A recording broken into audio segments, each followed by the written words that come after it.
ak taxation li may wax ak yooyu yëpp ñu ñëw ci léegi-léegi Bouba bismillah. waaw Der waaw merci di wax ni en fait man beneen angle comme boo amee ay kàngam ci benn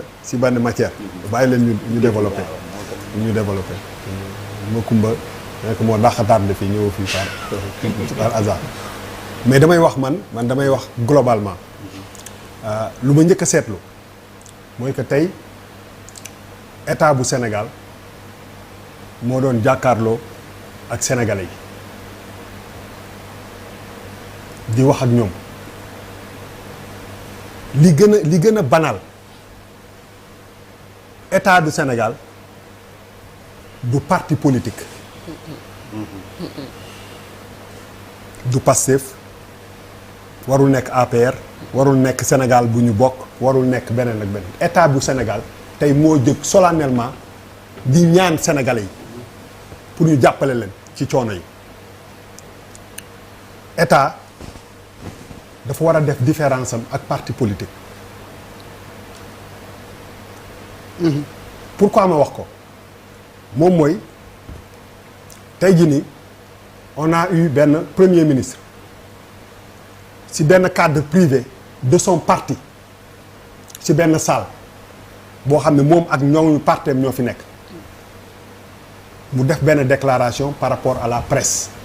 une certaine presse comme les gens ont l'habitude de le dire ci benn cadre restreint boo xam ne ça interpelle son parti l'État ni ko gars yi di waxee rëpp ba ñemewul yónnee lu mel ni toog ci genre émission yi pour défendre ko c'est extrêmement grave c'est pas sérieux état la parti la le commentaire d'un premier ministre ne doit pas impacter ministre boo xam ne dafa war a nekk ci liggéeyam am ay nit yu war a dem communiquer pour jaay sénégalais yi parce que y a des plateformes où tu peux parler aux sénégalais nga mën a wax ak sénégalais yi bu dee réew mi moo la tax a jóg te du sa bopp te du sa parti dañ yàgg a jooy fii naan le parti avant la patrie. La patrie avant le parti. voilà non ñaar yëpp déet ñii dañu naan le parti avant la patrie wala ñii ne la patrie avant le parti bu mu ci mënti nekk damay lay jox rek benn métaphore bu ndaw pour constat parce que sénégalais yi ñoo ñuy seetaan c'est pas sérieux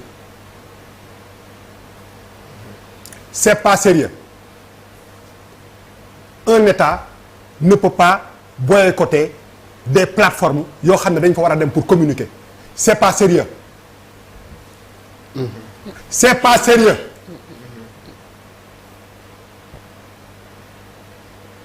foofu laa ci yem dem ba nga xam ne li nga war a séq ak 18 millions de Sénégalais parce que pour jaay li man je prends président de la République au moins pour jaay li dañu soxla ñëpp ànd ci ñun ñëpp ci lañ bokk il faut que état jël hauteur il faut que ñi nga xam ne dañ leen di fay suñu xaalis jox leen suñuy oto jox leen suñuy privilège ñu yor suñu ay ndomba tànk ñu mën a taxaw communiquer parce que lii communication moo koy gën a doxal lan lañ def tey lu dul communiquer premier ministre kii la takk non kii micro sans fil il a fait son show c'était là c'était un show qui muy déroulé moo tax benn moment il faut que nit ñi revenir à de meilleurs sentiments faire la part des choses l'État doit communiquer état warul daw contradiction parce que boo dawee contradiction ñi lay xalamat rek ngay dem toogal te tôt ou tard dina wëteelu sa kaw parce que nit ñi dofuñu d'accorduma yaa wax li waxuma la tey jii fii émission bi doon neexee dëggantaan mooy mun ku nekk ci état wu Sénégal toog di wax émission bi dañ koy seetaan l'état c'est du sérieux il faut faire la part des choses parce que dafa am dara lu am ba asamaan di jaxasoog suuf nit ñi am na position yoo xam ne duñ ci mës a changer quitte à ce que ñu dem lekk ay xeer état c'est du sérieux il faut ñu am benn esprit de départ mënoo leen yore ay responsable ñu leen jox suñu kii ngeen di tànn nag lii ak lii c'est pas sérieux alors que vous avez besoin des populations utilisez les médiums disponible pour ngeen mën a wax ak population yi te génn ci yenn yi amul njëriñ. man pour jóge ci loolu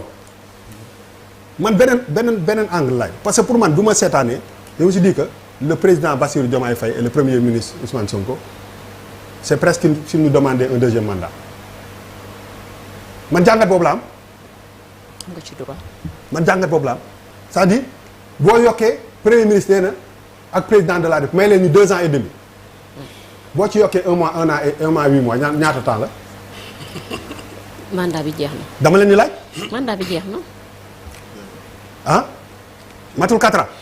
4 ans et quelques ci mandat wu 5 ans waxuñu la dinañ la tabaxal pont waxuñu la dinañ la defal autoroute waxuñu la dinañu changer sa dundin dañ lay wax ni dinañ mën a stabiliser c'est presque si da nga may jëlloo benn engagement sur 2 ans et demi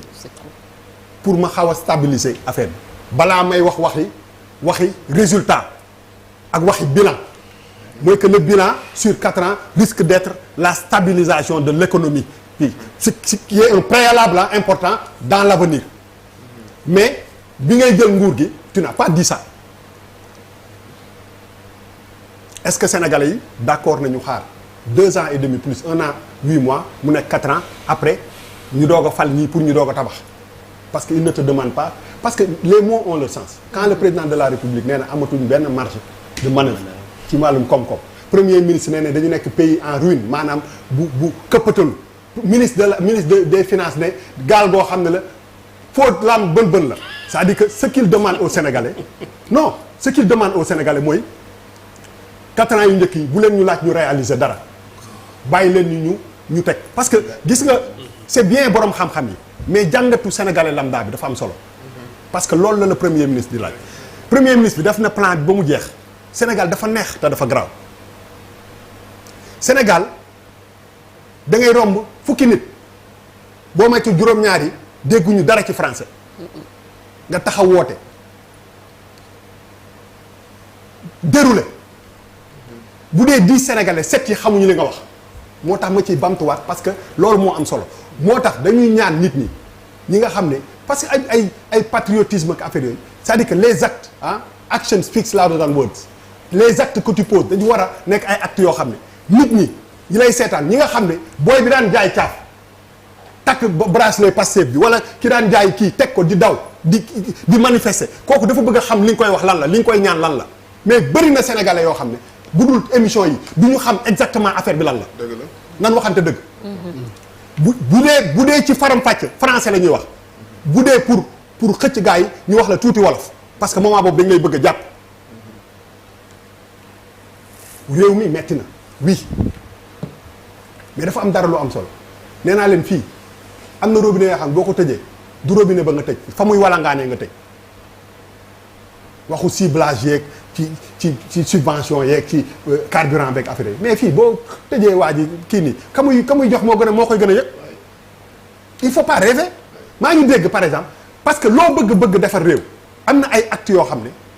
maa ngi jéggalu ci immigré yi xam naa ni dina am ñu ma ci mere mais man je dis ce que je pense waaw comme li ma waxoon man soxlawuma ku ma ne yaa fi toj wala neex nga ma wala si li ma xalaat laay wax mu jeex mais quand j'entends le premier ministre dire que ni dañu jëlee oto yi 8 ans yóbbu ko 10 ans et à côté on te parle ay de new deal technologique ak fi àddina toll 2025 ak président Abdoulaye Wade defoon fi benn jéego bu am solo mu jël oto yi indi leen à 5 ans entre les 2 tours de 2012 président Macky Sall est venu dem fële ñu sax mu yóbbu affaire 8 ans mais balaa ngay jël décision yooyu doo xool état des lieux ci sa réew 90% des yi impacté loolu Dakar la ne mais xoolal Dakar waxuma waxu pollution tey jii nii ku bëgg a dem fenn pour ne pas faire de la pub da ngay jël sa téléphone dugg ci application yi ngeen xam oto ñëw jël si la 90% des gens qui avaient des voitures léegi ay transporteurs lañu kenn defu ci benn jéego boo génnee ci télé bi ne jàdd fii am na garage da ngay jël oto bi rek commencé yëpp ay nit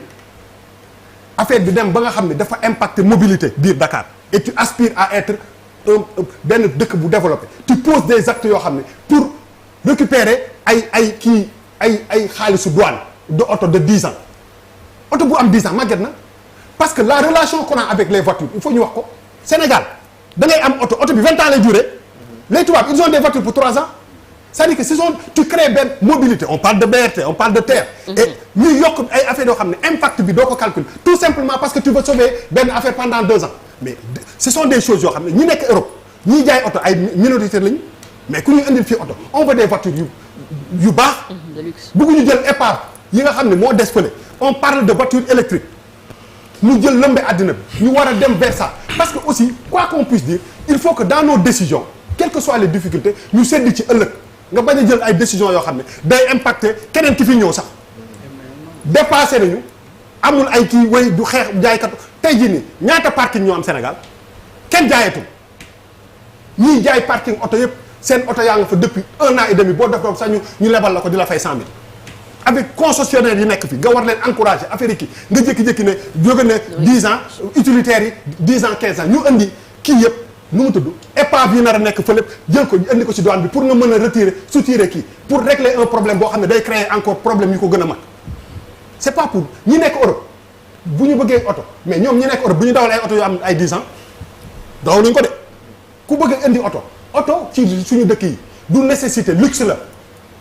dans nos pays là il faut ñu xam ne moom laay wax ni bu noo nekk yaa ko fi wax ci Mohamed ci ñaar fukki réew yi gën a ndóol ci àddina bi la voiture c'est un luxe c'est pas une nécessité pour un pays bu ndawee ni nga xam ne tu es confronté à des problèmes yoo xam ne ñaata oto lañ fi jël yóbbu leen fourrière am da ngay am oto yoo xam ne bi Pape Djibril 10 ans avant muy gane àddina la oto bi nekk fi di daw ba léegi mais loolu da nga koy saytu c'est pour man ce sont des mesures à la limite excusez-moi du terme populistes. Tu les fais pour faire plaisir à tous mais structurellement tu sais que c'est pas des choses yoo xam ne. Et puis tu ne luttes pas contre les accidents. Non seulement accident mais fii mobilité parce que 80% de ces voitures là Dakar la ñu impliqué ñaata nit boo demee ci rek tali yëpp ay plaque d'immatriculation yii Diourbel la yii Thiès yii Kaolack ñooy daw fii di def clando fees del kenn régularité ñu dem ba ñooñu jël ay galon nga xam ne mënatoo leen def dara nga bëgg ci yokkaat pour faire plaisir à qui est-ce que c'est réfléchi donc si biir kii man y a un truc qui m'intéresse pour man président de la République dafa am lu mu wax yàgg na ko waxaat ko ce pays là et Mohamed je suis d'accord sur loolu dëkk bi balaa ñuy wax adhésion à ces idées là ces pays dañ ko war a réconcilier le président de la République bi muy waat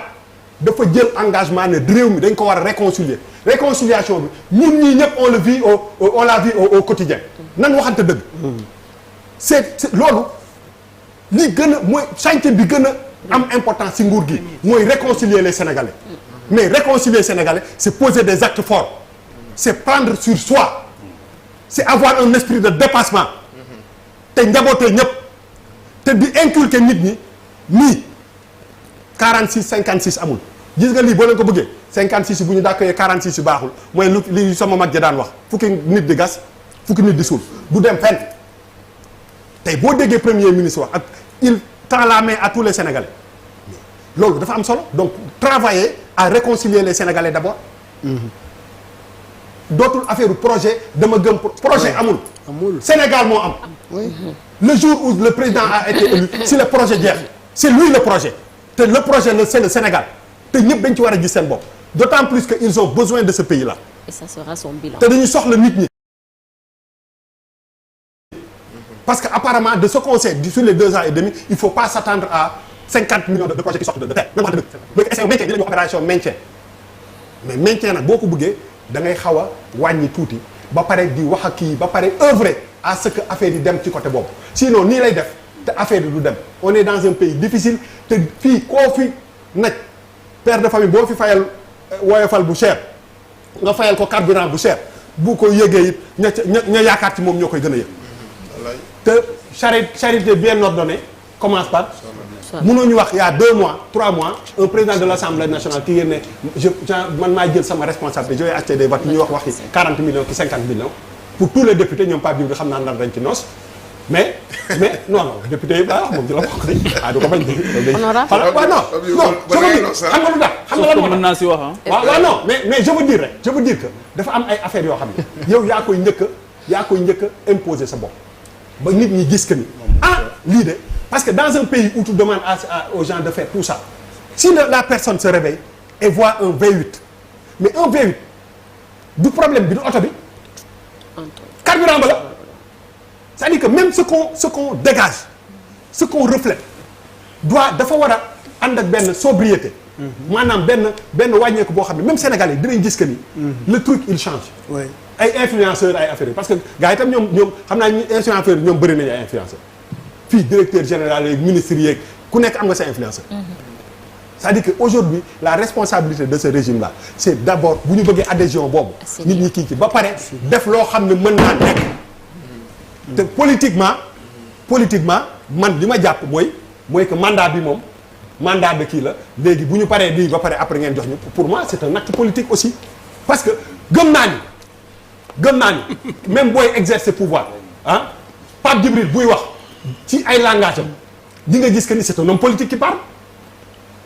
l'homme politique dafa am benn déformation surtout quand tu exerces le pouvoir donc bul jàpp ni waxu am politique bi c'est que structurel ou conjoncturel il y a un message politique derrière maanaam xaar leen bii moom jàll na ba pare saa yi mooy xoolal yow may ma 2 heures de temps rek après ñu wax xam nga may ma 2 heures de temps après ñu doo ko wax boo defee métaphore bi loolu la saa waay yow dimbale ma rek malal paa bi nee na nga fay ko lu yaas bi mu ne la xoolal mon père xoolal dama am xaalis ma yaakaar mais may ma ba 2 ans paa bi ba jeudi paa bi ba jeudi du la ko laaj léegi bu jeudi mu ñëw la ko laaj nga ne ko non léegi samedi dama la koy jox boo ci la naan samedi dinaa ñëwaat donc quelque part il faut avoir une lecture politique dans tout ça mais je pense que li ëpp solo mooy effectivement nit ñi bu ñu bëggee ñu adhérer sur des choses nii yi nga xam ne mën nañ ko mënuñu ko il faut que nga am noo taxawee ba pare dindi ko ci sa bopp ba pare wàññi seen train de vie bu baax a baax ba nit ñi di ko gis se faire violence même nit ñi xam remaniement ministériel foofu laay daanaka remaniement bu amee mu am wax naa ko fi vendredi passé mu am ñoo xam ne dañoo cotiser mais amuñu kii. non dañoo cotiser mais ils sont pas performants ci poste yu ñu leen jox mënoo leen fa jëlee parce que dañoo cotiser c'est un problème bu remaniement amee ñu seppi ci ñépp ñi nga xam ne ils ne faisaient pas partie du projet nga xam ne c'est un gouvernement politique non dëgg la bu dee dañu jënd ñépp ñi nga xam ne nekkuñu woon ci projet bi xeexuñu ñépp dañ leen génn ñu def remaniement bu bees mooy que gars yi ci seen biir la ñu kii mais ça ne change absolument rien. alors bëggoon naa ñu progresser ni ma leen wax ciblage ak taxation fumeur